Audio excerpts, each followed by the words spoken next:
إن الحمد لله نحمده ونستعينه ونستغفره ونعوذ بالله من شرور أنفسنا ومن سيئات أعمالنا من يهده الله فلا مضل له ومن يضلل فلا هادي له وأشهد أن لا إله إلا الله وحده لا شريك له وأشهد أن محمدا عبده ورسوله يا أيها الذين آمنوا اتقوا الله حق تقاته ولا تموتن إلا وأنتم مسلمون يا أيها الناس اتقوا ربكم الذي خلقكم من نفس واحدة وخلق منها زوجها وبث منهما رجالا كثيرا ونساء واتقوا الله الذي تساءلون به والأرحام إن الله كان عليكم رقيبا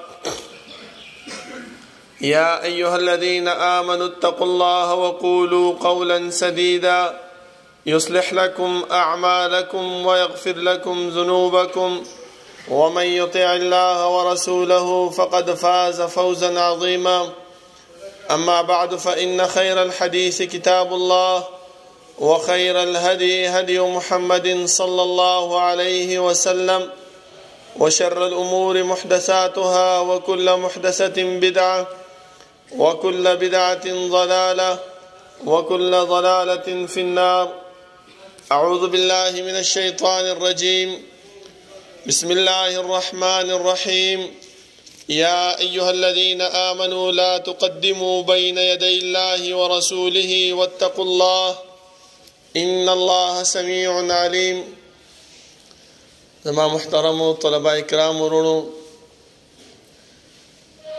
الله رب العالمین چې مونږ پیدا کړیو د دنیا کې نو زمونږ د کامیابی او د فلاح لپاره زمونږ په دې دنیا کې د ژوند د تیرولو لپاره الله رب العالمین قرآن کریم هغه زمونږ د اصلاح لپاره راولېږلو چې انسان دا قرآن کریم ستاسو د ژوند د تیرولو لپاره یو نمونه ده یو بهترین ذریعہ ده یو کتاب ده چې دې کې کوم احکامات دې کې کوم اوامر موجود دي هغه په خپل ژوندۍ کې راولا نو ته به کامیاب شې ځکه زما محترمو مونږ چې په دې دنیا کې ژوند تیرو نو د دې ژوند د تیرولو لپاره یو څو اصول پکار دي چې کله انسان دا وغواړي چې زه د کامیاب شم زه د سمه لاره ومومم ځکه تاسو ګورئ که کوم انسان چې کاروبار کوي دکان ځان له کراوي نو ټولو کې اول دا سوچ کوي چې یاره دا زما دا دکان به څنګه کامیاب شي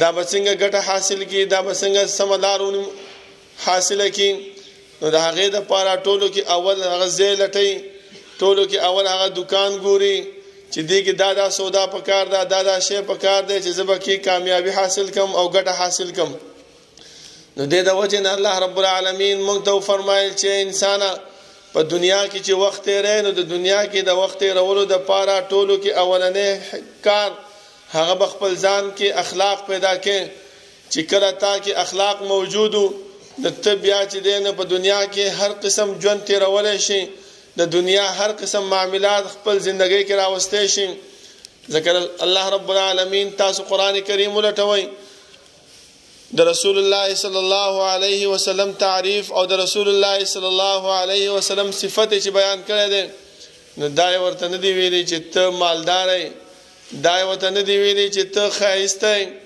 دا ورته نه دی ویلي چې ته اوچت منصب والا یې دا ورته نه دی ویلي چې ته اوچت سړی یې بلکې څه ورته ویلي دي الله رب العالمین فرمایي انک لعلی خلق عظیم ای پیغمبر صلی الله علیه وسلم ته د اوچتو اخلاقو والا یې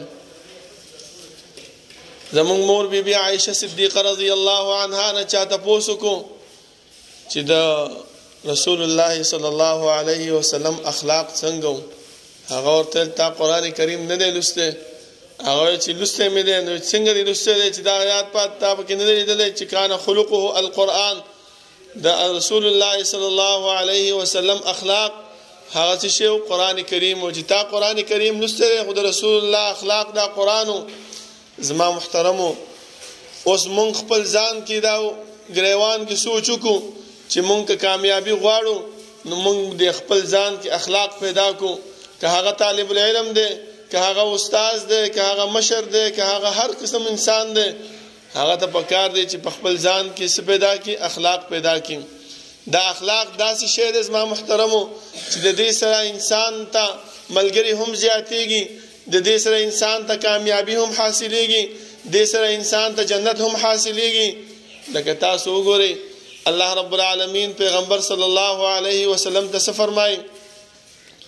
فبما رحمة من الله لنت لهم ولو كنت فظا غليظ القلب لانفضوا من حولك. اے پیغمبر صلی الله علیه وسلم که چرته سخزړی وي، بد اخلاقه وي، نو دا ملګری به ستا خوا ته نه وي راغلی. نو اوس انسان د خپل ځان سره سوچ وکړي که چرته دا غواړي چې د ملګري زیات شي، د یاران دوستان دې زیات شي، نو څه دې وکړي؟ ځان کې د اخلاق پیدا کړي. د موسی علیه السلام چې کله د ساحرانو سره مقابله وه، مناظره وه، نو ټولو کې اول هغو څه خبره وکړله؟ هغو ورته اخلاق یې ولټول، ورته یې وویل چې موسی علیه السلام القوا ما انتم ملقون. اول ته چې کوم دی نو خپله څه شی در سره دی هغه راغورځوئ او که مونږ یې راوغورځوو. دا وګوره دلته ورکوټه شان دی دا خبره یې وکړله. دا څه شی و؟ د انسان ذهن ته راځي ما دا څه خبره ده، خو په دې خبره باندې، دې اخلاقو باندې، دې سړیتوب باندې الله رب العالمین دې ساحرانو ته ایمان نصیب کو. نو لږ شانتي اخلاق هم چې زما محترمو په هغې باندې انسان ته ډېر لوی کار کېږي. خو که چېرته مونږ کې اخلاق نه وي نو کامیابي زمونږ مقدر نه ګرځېږي. ځکه زما محترمو اخلاق څه شی دی؟ اخلاق هم دغه دی چې انسان خپل ځان سره اخلاق وکړي، انسان د خپل کتاب سره اخلاق وکړي، انسان چې کوم ځای کې پاتې کېږي د هغې سره اخلاق وکړي. د کتاب سره اخلاق څنګه دی؟ د کتاب خیال ساتل، د کتاب مطالعه کول، کتاب سره چې دی نو هر قسم حفاظت د هغې کول. چې کوم ځای کې پاتې کېږي لکه مدرسه شوه، د مدرسې سره اخلاق څه شی دی؟ د هغې د املاکو حفاظت کول، د هغې خیال ساتل، هغې کې ګندګي نه خورول. همدغه زما محترمو د اساتذو سره اخلاق کول، هغو سره ملاوېدل، هغو سره سمه خبره کول. دا نه چې دا خو فلانی استاد دی او دا فلانی استاد دی، دا مې خوښ دی او دا مې نه دی خوښ، نه، بلکې د اخلاق داسې شی دی زما محترمو چې په دې سره انسان جنت حاصلولی شي. لکه ما چې تاسو ته کوم یو آیات ولستو، په دې کې هم الله رب العالمین د یو صحابي اخلاق طرف ته اشاره کوي. چې کله دا آیات را نازل شو، ثابت ابن شماس ابن قیس رضی الله عنه د هغه आवाज ډیر تیز او اوچت نو، مطلب دا و چې بیادبی بد اخلاقی نه وکولې، خو لیکن आवाज الله رب العالمین ول تیز ور کړو چې خبره به کولې. تا به ویل چې یو قسم د سپیکر دی आवाज ته نه راوځي. هغه لاړو د خفګان نه کور کې کېناستو. رسول الله صلی الله علیه وسلم سارنه کوله. 2 ورځې 3 ورځې دا صحابي ونه موندلو. تپوس یې وکړو چې هغه صحابي چېرته تللی دی؟ یو بل صحابي راپاسې هغه ویل د الله رسول دا زما په ګاونډ کې پاتې کېږي، زه به یې معلومات وکړم.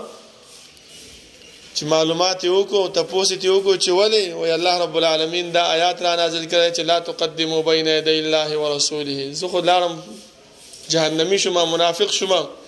هغه راغی رسول الله صلی الله علیه وسلم ته فرمایل چې دا الله رسول هغه خو داسې خبره کوي، وایي ورشه زیری ولا ورکه چې ته جهنمی نه بلکې ته سې من اهل الجنه، ته د اهل جنت والاو نه. وګوره زما محترمو ولې الله رب العالمین دې صحابه ته په دنیا کې د جنت زیری ورکړی دی چې دومره ورکوټې خبره باندې هغه خفګان اختیار کو. هغه چې دی نو بیادبي نه وکړې، بد اخلاقي نه وکړې، تیزه خبره نه وکړې، خو صرف په ذهن کې دا راغله چې یاره زما आवाज اوچت دی. د आवाज د اوچتولو باندې هم هغه خفګان وکړو. اوس مونږ څه شی کوو؟ مونږ د خپل ګریوان کې سوچ وکړو چې آیا زمونږ معاملات د استاد سره څنګه دي، زمونږ معاملات خپل خپلوانو سره څنګه دي، زمونږ معاملات د طلبه کرامو سره څنګه دي، زمونږ معاملات د مشرانو سره څنګه دي. دا ټول به زما محترمو چې مونږ وګورو نو مونږ ته به پته ولګي. که چېرته مونږ بد اخلاقه یو نو نه زمونږ ملګري زیاتېږي، نه مونږ د جنت والا ګرځېږو. خو یو خبره به یاد وساتئ زما محترمو چې ځان له طلبه کرام نه بلکې دې رعیه باندې چې کوم مشران دي دې مشرانو ته هم پکار دي چې خپل ځان کې د اخلاق ماده پیدا کړي. ځکه رسول الله صلی الله علیه وسلم الله رب العالمین موږ د پاره یو بهترین نمونه راګرځولی. یو کس راځي او د رسول الله صلی الله علیه وسلم مرۍ ته صادر اچي او ورته د الله رسول زما قرض راکا. عمر رضی الله عنه التناستو سم دستی را غصه شو او ویني چې دا ته څه کې د رسول الله صلی الله علیه وسلم سره. وګوره زما محترمو رسول الله صلی الله علیه وسلم په دې موقع باندې بد اخلاقی ونه کړله. دا یو نه ویل چې عمر پر وی وها د ما د څنګه صادر راواچو بلکې ورته ویل چې صبر وکم زه در کومه. د اخلاقونه کار واغستو. عمر رضی الله عنه ته ویل چې ورشه دله د قرض هم ادا کا او پسې او 200 زیات ولا ورکا. دا کس خپل وای چې دا 200 د شي مال زیاتې راکې. هغه ویلي و چې تاج د رسول الله صلی الله علیه وسلم څخه کوم بد اخلاقی او دا د هغه په نتیجه باندې. دا وګورئ زما محترمو صرف رعیه نه بلکې چې کم کس په هغه باندې مأمور دی هغه ته هم پکار دي چې په خپل ځان کې اخلاق پیدا کړي. دا نه چې بې ځایه وهل ټکول بې ځایه بد اخلاقی بې ځایه د هغې چې کوم دی نو څارنه بې ځایه د هغه سره ضد بې ځایه د هغه سره چې کوم دی روک ټوک دا هم زما محترمو یو قسم ته بد اخلاقی ده. ځکه رسول الله صلی الله علیه وسلم فرمای چې کلکم راع وکلکم مسئول عن رعیته. هر انسان هغه مشر دی او د دې مشر په باره کې به د هغې نه تپوس کېږي چې تا څنګه وخت تیر کړی و دې کشر سره تا څنګه چې کوم دی نو ژوند تیر کړی و. نو بیا به موږ هلته څه جواب ورکوو زما محترمو. ځکه د رسول الله صلی الله علیه وسلم هغه بهترین نمونه هغه خو الله رب العالمین موږ ته بیان کړله چې کان خلقه القرآن. قرآن کریم کې تاسو وګورئ د موسی علیه السلام واقعه ما تاسو ذکر کړه چې کله دا آیات را نازل شو هغه ما تاسو بیان کو. د رسول الله صلی الله علیه وسلم هغه اخلاق هغه ما تاسو بیان کړل. هو چې کله مأمور او رعیت دواړه هغه اخلاق والاوي نو ان شاء الله معاشره به هم ختیریږي زندگی به هم خروانه. دا نه چې یو طرف وای چې زه هر څه چې کوم هغه به کوم خو د ازمان لاندې کوم خلق دي دا د اخلاق زده کی. یا د لاندې خلق والا دا وای چې زه چې څنګه ژوند تیروم به خو په ما باندې چې کوم مشر دی هغه د اخلاق زده کی. نو په دې باندې هم نه کېږي زما محترم. ولې تاسو ته پته چې په یو لاس باندې دغه نه خېږي چې زما مطالعه نه وهلېږي خامخا د بل لاس ضرورت ورته پېښېږي.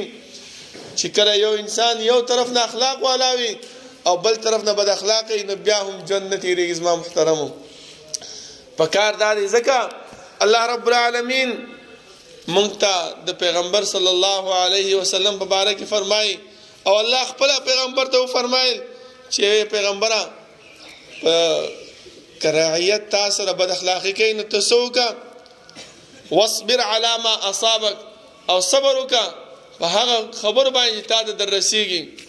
دا چا ته وایي الله رب العالمین دا پیغمبر ته وایي. ولې پکار دا دی چې رعیت یې ویلی وی خو نه مشر ته یې ځکه وویلی چې مشره ته چې کله خپل ځان کې ادب او اخلاق پیدا کړي نو رعیه خپله چې کوم دی نو هغه سمیږي چې یاره زما استاد زما مشر زما والدین زما مور او پلار هغه ما سره څونه ښایسته رویه کوي څونه ښایسته را سره چلیږي. بل ځکه الله رب العالمین فرمایي پیغمبر ته چې فاصبر کما صبر اولو العزم. ای پیغمبره دغه شان صبر وکړه لکه څنګه چې اولو العزم پیغمبرانو صبر کړو. کم تکلیف چې هغو ته رسېدلی د قوم د طرف نه کم مصیبت چې هغو ته رسېدلی په هغې کې د ټولو صبر کړو نو ته هم څه وکړه صبر وکړه. دا صبر نتیجه دا ده چې الله رب العالمین به تا اوچت کړي. الله رب العالمین به تعالی چې کوم دی نو اوچت مقام درکړي اوچته مرتبه به درکړي. دغه اوچت مقام او دغه اوچته مرتبه تا به کامیاب کړي. تا به په دنیا کې نجات تا ته حاصل شي تا ته به فلاح وموملی شي.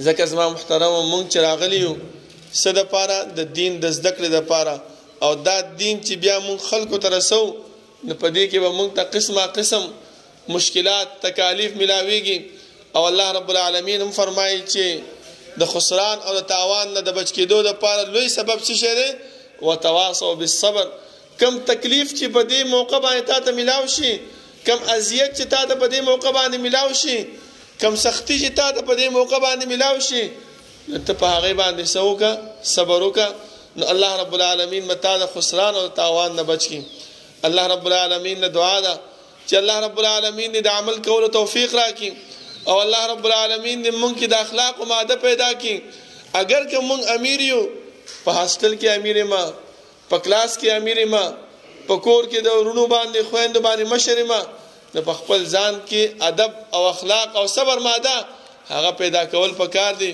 نو ان شاء الله کامیاب بم ما ان شاء الله ملګری به هم ډیر وي ان شاء الله جنت والا به هم یم الله رب العالمین دې عمل کولو توفیق راکړي اقول قولي هذا واستغفر الله لي ولكم ولسائر المسلمين والسلام عليكم ورحمة الله وبركاته.